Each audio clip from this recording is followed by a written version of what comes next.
Welcome back to Hopeful Horizon, where we bring you stories that warm the heart and challenge the mind. Today's story is one of resilience, pride, and poetic justice. It starts in a high-end luxury hotel where one man's visit should have been a moment of relaxation, but instead, he faced prejudice. Little did they know that the tables would soon turn, and the one who was wronged would return in a way that no one saw coming. Stay with us as we dive into a story about discrimination, courage, and an unforgettable twist that will leave you in awe. If you love stories with unexpected turns and powerful life lessons, don't forget to comment below and let us know where you're listening from. And make sure to subscribe and hit the bell so you never miss another inspiring story from Hopeful Horizon. The marble floors of the Regency Grand Hotel gleamed under the soft lighting of crystal chandeliers, their sparkle reflected in the polished surfaces of the hotel lobby. The Regency was known for its opulence, a playground for the rich, famous, and elite. Its front desk stood like a fortress, manned by well-trained staff who greeted guests with professional smiles and precise nods. Marcus Hamilton stepped through the revolving doors of the Regency, dressed in a sharp, tailored suit. As a successful businessman, he was no stranger to luxury, yet today, he was visiting the Regency not for pleasure, but to survey a potential investment opportunity. Marcus was tall, well-built, with dark skin that contrasted sharply with the gleaming white and gold decor of the lobby. As he walked toward the reception desk, he caught a glimpse of a few guests sipping champagne in the lounge. The air buzzed with quiet chatter, the clinking of glasses, and the faint strains of classical music drifting from hidden speakers. Despite the warm ambiance, Marcus couldn't shake the sensation that eyes were on him, cold, judgmental eyes. Behind the front desk, the manager, Mr. Jameson, noticed Marcus the moment he entered. Jameson was a tall man in his 50s, with thinning gray hair, pale skin, and a sharp, scrutinizing gaze. He watched Marcus with a frown creasing his brow, his fingers drumming impatiently on the desk. "Can I help you?" Jameson's voice carried across the lobby as Marcus approached. Marcus smiled politely. "Yes, I have a reservation under Hamilton." Jameson's eyes flicked over Marcus with thinly veiled disdain. "A reservation, you say?" "Yes, that's right." Marcus handed over his ID, the professional smile never leaving his face. Jameson glanced at the ID, then at Marcus. His lip curled ever so slightly. "I see. I'll need to verify this." There was a beat of silence as Jameson stared at the ID, his expression growing colder. Marcus noticed the subtle shift in the man's demeanor, but he said nothing. He had encountered this before. People who saw his skin before his credentials, who questioned his right to be in spaces like this. Jameson's hand moved to the phone behind the desk, his eyes still on Marcus. "Security," he called into the phone. "We need you in the lobby." Marcus felt the tension rise immediately, his body tensing as he watched Jameson closely. "Is there a problem?" he asked, keeping his tone calm but firm. Jameson ignored him, his gaze turning to the approaching security guard, a large man named Tom, who had a stern but reluctant look in his eyes.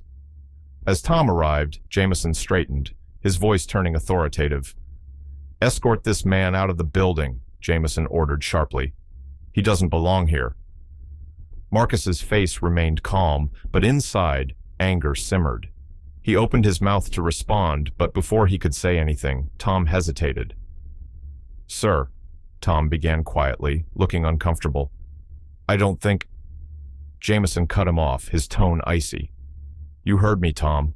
Do your job." Tom's shoulders sagged slightly, his discomfort visible, but he turned toward Marcus. "Sir, I'm going to have to ask you to leave," he said quietly, his voice filled with regret.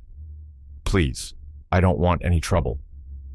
Marcus's eyes met Tom's, seeing the reluctance in the man's face. This wasn't Tom's choice, it was Jameson's, but that didn't make the humiliation any easier to swallow. Without a word, Marcus turned on his heel and walked back toward the door. As he left the hotel, the weight of the moment pressed down on him. He had been judged, dismissed, and disrespected in a place where his money was just as valuable as anyone else's. But as he stepped onto the street, his anger gave way to a new resolve. This wasn't the end of the story, not by a long shot. Marcus sat in his sleek office, the city skyline stretching out before him through the large windows. His fingers tapped lightly on the armrest of his leather chair as he replayed the events at the Regency in his mind. He wasn't just angry, he was determined. That hotel, its staff, and especially its manager, needed a lesson in humility. He picked up the phone, dialing the number of a contact he had recently made during his research on the hotel industry. The line clicked as it connected. "Good afternoon, Mr. Hamilton," came the voice on the other end. "What can I do for you today?" "I'm calling to finalize our discussion," Marcus said, his voice steady but with an edge. "I'm ready to move forward with the acquisition of the Regency Grand Hotel." There was a brief pause on the other end. "Ah, I see. The deal is yours if you want it, of course. We'll get the papers drawn up right away." Marcus leaned back in his chair, a small smile forming on his lips. The Regency would soon be under his control, and things were about to change. The day was bright and clear as Marcus pulled up to the front of the Regency Grand Hotel, his posture confident as he stepped out of his car. He had arranged a private meeting with the hotel's staff, and today would be the day they learned the truth. He walked into the lobby, the same marble floors beneath his feet, but this time he felt no judgment, no hostility. He was no longer a visitor, he was the owner. Jameson stood at the front desk, oblivious to Marcus's approach until the new owner's shadow fell across him. "Can I help?" Jameson began, but the words caught in his throat as recognition dawned. His face paled as he stared at Marcus, shock rippling across his features. "You—" "Yes, me," Marcus said calmly, his gaze steady. "But I'm not just here for a reservation this time." Jameson stammered, trying to piece together a response, but Marcus didn't give him the chance. He handed a folder of papers to the now silent manager. "I'm the new owner of the Regency," Marcus said, his voice sharp but composed, "and I'm here to make some changes." Jameson's face drained of color as he processed Marcus's words. His eyes darted nervously to the papers in his hand, the ones confirming that the man he had humiliated and kicked out of the hotel just days ago now owned the very building he was standing in. I don't understand," Jameson stammered, his voice shaky. "How—" Marcus didn't flinch. His gaze was firm and unrelenting. "You didn't care to understand when you judged me based on my skin color. Now, you don't need to understand how I'm standing here as your boss." The tension in the air was palpable, and Jameson fumbled for words, his arrogant demeanor from before crumbling as he realized the consequences of his actions. "It was a misunderstanding. I didn't mean—" "You meant every word, Jameson," Marcus cut him off. "You didn't hesitate to call security on me. You made assumptions, acted out of prejudice, and dismissed me without a second thought. That's not the kind of leadership I want in my hotel." Jameson's mouth opened and closed like a fish gasping for air. His arrogance was gone, replaced with desperation. "Please, Mr. Hamilton, I didn't realize who you were." "That's exactly the problem," Marcus said, his voice calm but firm. "It shouldn't matter who I am. Every guest deserves respect, and you failed that standard." Jameson, realizing his fate, began to plead, his voice rising in panic. "Please, I've been with this hotel for years. I've built relationships with the clientele. I know the ins and outs." "And yet, you couldn't see the person in front of you," Marcus interrupted. "Your time here is done." Jameson froze, his worst fears coming true. He stood there, paralyzed with embarrassment and fear of what would come next. Marcus turned away from him, dismissing him without another glance. As Marcus walked through the hotel lobby, he spotted Tom, the security guard from his previous visit, standing near the entrance. Tom's posture was tense, but when he saw Marcus, his expression softened into one of surprise and recognition. "Mr. Hamilton?" Tom said cautiously, clearly aware of who Marcus really was now. Marcus approached with a calm smile, his voice warm. "Tom, you did what you had to do that day. I saw that it wasn't your decision to throw me out." Tom's face reddened slightly. "I didn't agree with what Jameson did, sir. I tried to push back, but he was my boss, and I'm sorry." Marcus nodded, appreciating Tom's honesty. "I could see that. I respect that you didn't want to follow those orders. That's why I want you to take on a new role here." Tom blinked, confused. "A new role?"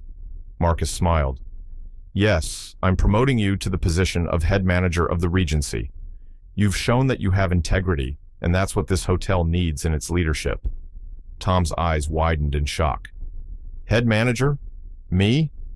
"Yes, you," Marcus said, his tone steady and kind. "You handled a difficult situation with respect. I trust that you'll bring that same respect and fairness to leading this hotel." Tom stood there, stunned. It was clear he hadn't expected this turn of events. "I don't know what to say, sir. I'm honored." "Thank you, Tom," Marcus said, offering a firm handshake. "I know you'll do a great job." As Marcus left Tom to process his promotion, he felt a sense of satisfaction. The hotel was finally in the hands of someone who would value people, not judge them. Over the next few weeks, the Regency Grand Hotel began to shift under Marcus's ownership. The first change came with Jameson's swift exit. Word spread quickly among the staff and guests that a new leader had taken charge, a leader who valued integrity over appearances. Tom, now the head manager, worked closely with Marcus to ensure the changes were more than surface level. Together, they focused on training the staff to uphold values of respect, equality, and professionalism. Marcus implemented a zero-tolerance policy for discrimination, making it clear that everyone, no matter their background, would be treated with the same level of respect. The staff, many of whom had felt stifled under Jameson's leadership, began to feel more comfortable and empowered. The atmosphere in the hotel shifted from one of cold professionalism to one of warmth and inclusivity. Guests noticed, too. The Regency had always been luxurious, but now it had something more, a welcoming, respectful environment that made every guest feel valued. As word of Marcus's ownership spread, the hotel became a symbol of positive change in the community.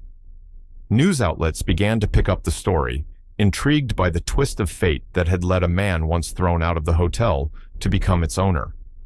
Marcus agreed to sit down for an interview, wanting to share his perspective on the transformation. "The Regency has always been known for its luxury," Marcus told the interviewer. "But what's more important to me is that it becomes known for its values. Discrimination has no place in this world, and I want this hotel to be a beacon of respect and inclusivity." The interview went viral, sparking conversations about racism, leadership, and the power of integrity. Marcus's decision to promote Tom, the security guard who had shown empathy, was widely praised as a testament to his commitment to change. But for Marcus, it wasn't about fame or recognition. It was about setting a new standard, a standard that would ensure no one else would face the kind of discrimination he had experienced. Months passed, and under Marcus's leadership, the Regency Grand Hotel thrived. Its reputation soared, not just for its luxury, but for its commitment to inclusivity. Tom proved to be an excellent head manager, leading the hotel with fairness and compassion, just as Marcus had known he would. As Marcus walked through the lobby one evening, he took a moment to reflect on how far things had come. The hotel was no longer just a business to him. It was a symbol of what was possible when people stood up against prejudice and injustice. He paused at the front desk, where a guest was checking in. The guest, a young man in casual clothes, was greeted warmly by the staff, who offered him the same level of service they would offer a millionaire. And that was the real victory. Marcus had turned a place of exclusion into a place where everyone was welcome. It was a victory not just for him, but for everyone who believed in fairness, respect, and the power of change. And so, from an act of prejudice, Marcus forged a legacy of respect, leadership, and inclusivity. His story reminds us that no matter how deeply ingrained discrimination might be, it can be overcome with determination, integrity, and the courage to stand against injustice. Thank you for joining us on Hopeful Horizon. If this story moved you, Let us know where you're listening from. And don't forget to subscribe and hit the bell so you never miss another inspiring story like this one.